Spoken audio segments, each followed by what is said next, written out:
Daily routine స్టైల్లో కాకుండా కొంచెం వెరైటీగా తయారు చేసుకోండి. మన రాయలసీమ ఒగ్గాని 3 టేబుల్ స్పూన్ల ఆయిల్, కొంచెం జీలకర్ర, ఆవాలు, కరివేపాకు మరియు టమోటాలు, సన్నగా తరిగిన ఉల్లిగడ్డలు.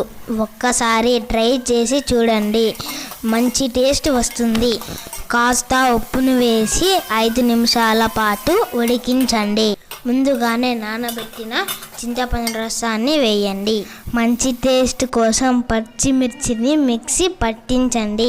గ్రైండ్ చేసిన పచ్చిమిర్చిని ఇందులో వేసి 1 టీ స్పూన్ పసుపును యాడ్ చేసి ఇప్పుడు ఇందులో కొంచెం పాలను యాడ్ చేయండి. పాలు యాడ్ చేయడం వల్ల ఎప్పటిలా కాకుండా మంచి టేస్ట్ వస్తుంది. ముందుగానే నానబెట్టిన బురుగులను ఇందులో వేసి బాగా కలుపుకోవాలి. కాస్త కొత్తిమీరను మరియు పప్పుల పొడిని యాడ్ చేసి కలుపుకోండి.